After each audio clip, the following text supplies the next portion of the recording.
Hello, my name is Darryl Boyd and I work as a beef and sheep advisor with CAFRE.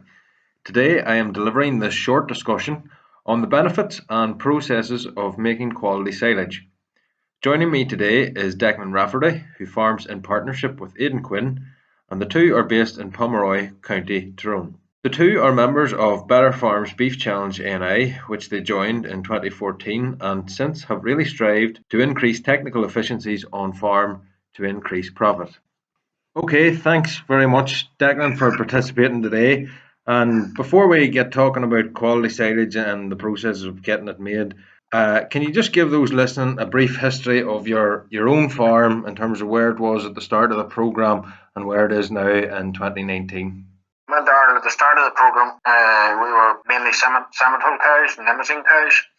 We were calving over 11 months. We were selling all stores and just calving all sorts of sizes and shapes.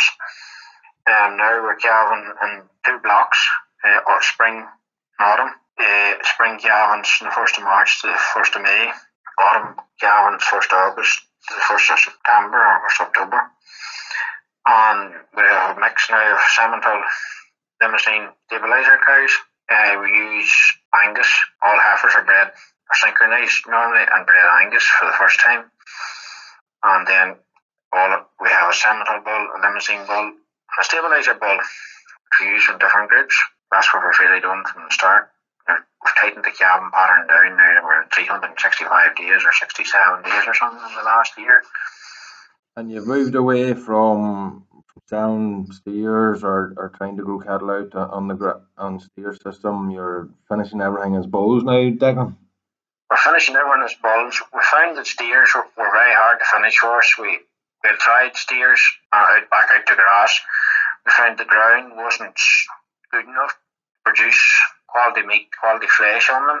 They were cold days, too cold and too wet, and ground just wasn't suitable to do steers. So we should mention, Declan, I've already stated you're from Pomeroy, or the farm's based around Pomeroy there. What sort of height is the farm, or the main bulk of the farm at? Well, the main bulk of the farm is over 700 feet above sea level. This is fragmented into 5 different fragments, 5 different areas. Right. And some of it's marginal land, some dry land in it, but there's a serious mix of land. I suppose, Declan, when you come on to the programme there, we're looking just at the screen here. In 2013, you had a gross margin per hectare of about £298. What was the kind of targets that was set back then for the farm, and what's the target now, really? The target for the farm back then was £750 per hectare of a gross margin. And we were in the first phase of the Better Farm Beef Challenge back in 13, and we found that achieving that wasn't magic. It wasn't easily done, but it was still achievable. And then they moved the target on up then to £1,000 per hectare in the next part of the challenge, which is more difficult. But we have managed to make our way up and progress up. It's a slow process. Well, we can see that you have made phenomenal progress from 2013, Declan, and this last 3 years, really, you've been sitting above that original target of £750, and you're not too far away from the £1,000 mark. Declan, we're talking about silage quality today, but there's no point looking at any one aspect on a farm. If you had to name a few big things that have changed in the farm over the years, what would they be? Well, grassland management would be the first thing. With paddock grazing everything. Every stock, no matter what farm block they're on, they've been paddock grazed to try and utilise grasses at its optimum level. We always made quality cities, but we're improving on it even more now. We're trying to get a D value of below 70 plus. Animal health, we're trying to, having them all block calved, we're able to treat everything as one, and we're using all vaccines rather than cures. So it's really about a whole farm picture, Declan, rather than looking at any one aspect as such. Thanks, Declan. I suppose on to the process of making quality silage on your own farm. Suckler farms are no different from a dairy farm. They rely on high quality forage, and the more we can do from silage that is top quality and using less concentrates, the better our margins are going to be. In terms of looking at quality and silage, we have an overall value that we call the D value, or the digestibility value, and we want that really to be as high as possible. In the screen in front of us here, you can see 4 different ranges of D value silage from 75 down to 60. And as we all know, D value is very highly correlated to date of harvest. And as the date goes later on in the season, into June, in the start of July, D value is going to rapidly fall. And really, with D value, the higher the D value we have, the higher the intakes we're going to have. And this table is based on beef cattle between 18 and 24 months old, and their intakes of silage off the back of that. And you can see at the 75 D value level, intakes were 9 kilos a day of that silage, whereas at 60 D value they were down at 7 kilos eaten per day. And that's a big difference between the volumes of silage going into these animals, and what that's reflected on that silage alone, what it means to those cattle. At the 75 D value, they were gaining 0.83 kilos a day compared to the 60 D value silage at 0.31 kilos a day. So that's more than double the live weight gain from those two silages. So we're looking for better quality silage to have better intakes, better gains off the back of that. If we're having better gains, we're going to have shorter days to finish. That means we need less silage altogether, and there's going to be a lower concentrate requirement, so there's less money spent on feed. There's also a lot of other fixed costs that people don't see. There's less slurry, less labour, less overheads involved when we have high quality silage. Declan, some people might say prioritise your stock, and that's okay in terms of prioritising stock and in terms of feeding them high quality silage and feeding other groups of stock lower quality silage. But really, when we look at the top right hand side there, the different groups of stock that you would have in your farm through the winter, how do you prioritise that stock? When I look at that there, there's nothing really that you could say that you don't need quality silage for. Do you want to just talk through the feeding pattern of those animals? Well, there's no stock on our farm that doesn't need quality silage. They all need quality silage at different stages. The spring cows are the only cows that will really need a lower margin, a lower amount of quality silage. Our young bulls are fit to handle as much when they're housed until they go away, are fit to handle silage, 10, 15 kilos of good quality silage all the time. The weanling heifers are taken in and fed quality silage right from on 2 kilos of ration right through from housing out to Christmas, and after that then they're back on to quality silage on its own. Replacement heifers, to get that weight gain and get them ready for service next year, same thing, we have to feed them good quality silage and a bit of ration. But with good quality silage you have less ration to feed them. Autumn cows, they won't survive, they won't go back in calve unless you're feeding them top quality silage. To get them in the tight calving pattern, they have to be on good silage. The dry spring cows are the only ones that don't need a good quality silage, but they can be restricted on good quality silage, which still is able to feed them. If you have a pit of bad silage, you can only feed it to one group of stock. If you put a good silage, you can feed it to everyone. I suppose that's what's going on in the photograph there, Declan. Those are cows that would have come in the autumn time, maybe October, November, and maybe at that stage of the year, if they're in good nick and they're coming in, they're dry cows, you could be feeding that high quality silage, those cattle less than 20 kilos of silage per head per day. Is that right? We can get them cows back to about 18 kilos of good quality silage. Them cows on grass gained last year 0.70 kilo a day, and they came into the house in really good condition, and we restricted them back, started them back at 12, 14 weeks from calving, and had them down at 18 kilos of silage, and built them back up again to 32 kilos, 32, 33 kilos, with 10 days, 14 before calving, and that seems to help keep the cows fit and good shape for calving. So really, the long and short of it, Declan, if we've a lot of high quality silage on the farm, we have options. If we don't have high quality silage on the farms, we don't really have that many options apart from more concentrates. So there's really a couple of big factors that's going to affect the quality of silage on farm, Declan.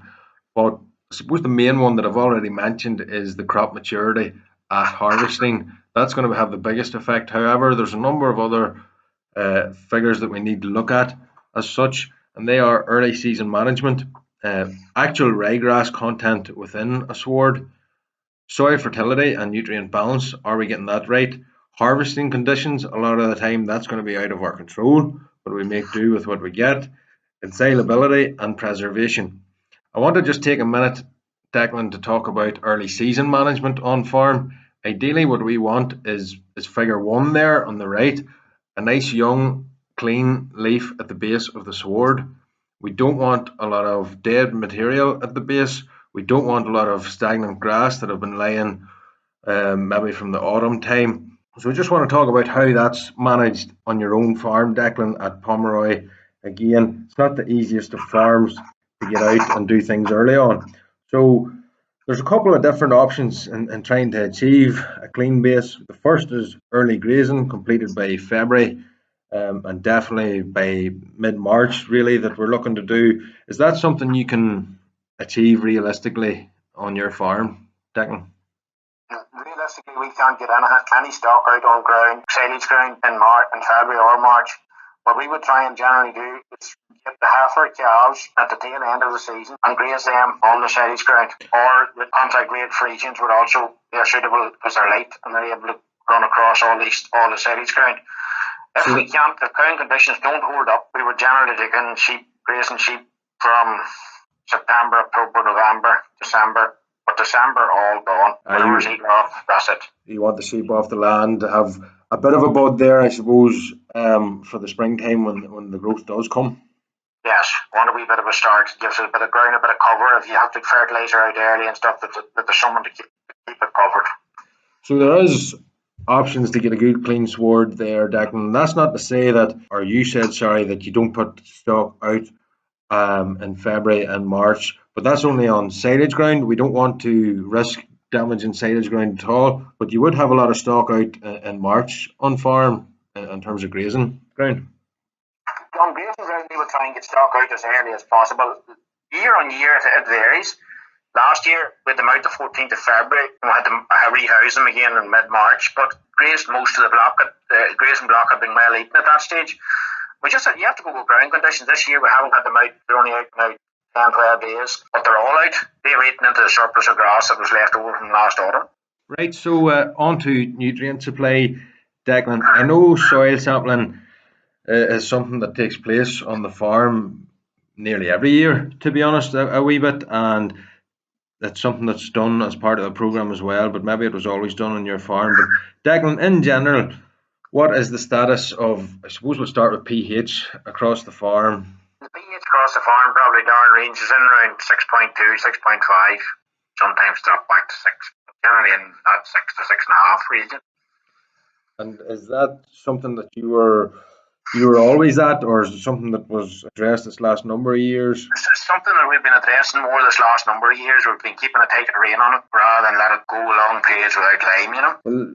Well, now, after, I suppose, a number of years rectifying that, Declan, as you say, most of the farm is sitting in around that target range. And an ideal target, if you put a figure on it, is 6.3 for pH for your optimum response to fertiliser. Declan, if you were noticing a field that was slipping in terms of pH, obviously lime is going to correct that. When would you try to generally apply lime? Generally apply lime in August, September. Tail end of the season whenever field's cleaned out. And correcting pH, it should always be the first step. Aside from that, there's three major nutrients we talk about, or major nutrients that we talk about, and that's N, P, and K. To determine what fertilizer we're going to need as such, we really need to know the soil levels of P and K again, and what amount of slurry is being applied. So Declan, when you're applying your slurry to the silage ground, what time of the year are you generally getting on with? I know it varies just down to weather, but are you doing that yourself? And generally, how much slurry are you applying in terms of? The ban lifts in February. Any time from February, we have all slurry on by the end of February, start of March, first week in March. We're putting on about 2,500 gallons of slurry to the acre roughly overall silage ground. Preferably with a triple bar. Sometimes you have to use the splash plate, but that's the way be spot on. And that picture there is just from this year, Declan, is that right? Aye, that was 6th of February.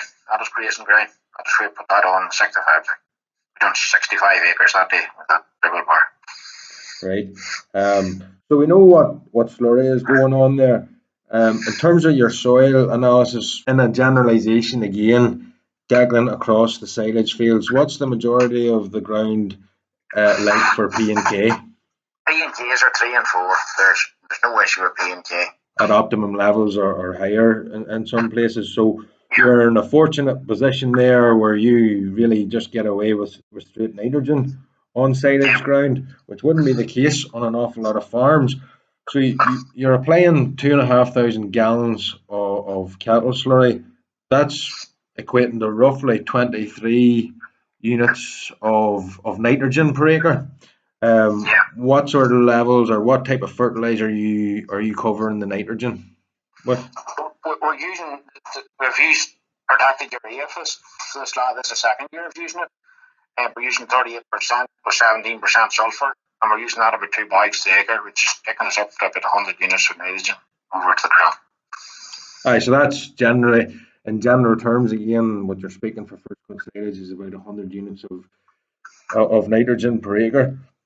Yeah, that's generally what we're trying to get on, yeah.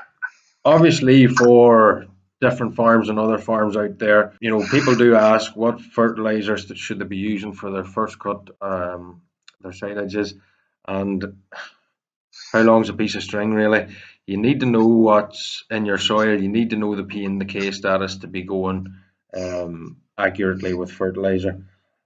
You're saying you're using protected urea, Declan, this last 2 years. Happy with it? Yeah, seems to be doing a good job. Yeah, seems to grow a good crop of grass. Seems to be well out of the plant after 6 weeks. We're finding that maybe the sulphur helping protein levels in the silage. So, yeah, it seems to be doing a good job. Yeah, good quality silage. Seems to work well. I suppose protected urea, recent study work has shown that in general it's producing similar levels of productivity in crops as what urea and CAN is, but it is having lower levels of ammonia and lower levels of greenhouse gases being released from it. So it's a win on all fronts there, and it's approximately 20% cheaper than CAN generally. Declan, again, on your own farm, it's not easy doing all these things early in the season there. We've a picture up of how you get your fertilizer on. You're kitted well for the job. Well, that's another beauty with the protected urea. If the conditions aren't just actually ideal, you can still put it on. It'll take no hurt. No dampness will not do it no harm. Frost, late winter frost will do it no harm. It'll be well enough protected, so we'll be in and trying to do as little harm to the fields as we could with the bigger tires and trying to keep damage down to the sward, Yeah. I suppose the main thing on nutrient supply is get your pH right and get your soil tested and put on exactly what you need for optimum grass growth. So Declan, if we get our nutrients right and our swards right and we get a good growing season, hopefully we're looking to be cutting silage in around mid-May. If we're going to be making quality silage. Crop maturity, as I said, it's going to affect the quality of the silage more so than anything, and it's going to decline rapidly the longer we leave it to harvest. Declan, you do all the silage on the farm yourself, that's right? Yeah, we make all our own silage, yeah. And in terms of your judgment for when you want to be cutting grass, I have a wee bit in there in terms of talking about harvesting just before seed head emergence. What are you doing on farm to determine when you need to be cutting? Obviously, you have a date in mind of when the fertilizer was spread, generally 6 weeks after that. But do you walk the fields or what do you do? Generally, we'll be walking the fields twice a week, at least twice a week. I don't want to see seed head. I'm watching the weather forecast. I'm doing everything to try and from that 15th of May on to get it inside. We all know what's ideal to cut grass in. We want a dry sunny day. We want to cut beyond midday to have high sugars at least 6 weeks after fertilizer application. But you have to play a wee bit with weather as well, and that's going to determine a lot. Declan, do you ted the grass or wilt the grass in some form or shape? I move the grass out flat behind the mower just and ted it. Don't touch it. Just roll it up again after 24 hours and lift it. Generally, that's enough to dry it out. Get our dry matter down into 27s to 30, somewhere in that region. Yeah, and I suppose that table there is just under the picture of your own farm there, the way you cut it out flat, as you say, and then you rake it up, but you don't ted it as such. But the figures there are just showing, again, from trial work, the effect that wilting can actually have on dry matter, where it's rising there from 17% up to 30% when it's tedded, and on 3 meter rows actually up to 23%. But you're not tedding as such; you're just rolling it up from flat. So you're probably in around that, as you say, 27 up to 30% dry matter mark. Yeah, well, that's generally where it end up. It depends on the dry and sun that you would have at the time of harvesting and stuff like that, but generally that's where it ends up, right? Would you cut after midday as a rule, Declan, or will you just take the opportunity when it's there? No, we generally wouldn't cut down to 10 or 11 o'clock. We wouldn't start to cut grass to 10 or 11 o'clock in the day. We might cut on to 7 or 8 in the evening, but we definitely won't cut any before 10 or 11 in the morning. So really, Declan, as well, there's a couple of big points that's going to affect the preservation of the silage when it's in the pit and how it keeps. And essentially, sugars are going to convert to acids, which will preserve the feed value when the silage is in a pit. And we really want those sugars to be above 3% when we're harvesting our grass for good fermentation. Buffering capacity really measures the resistance of a pit to change in pH and stability. And high nitrates are going to affect it.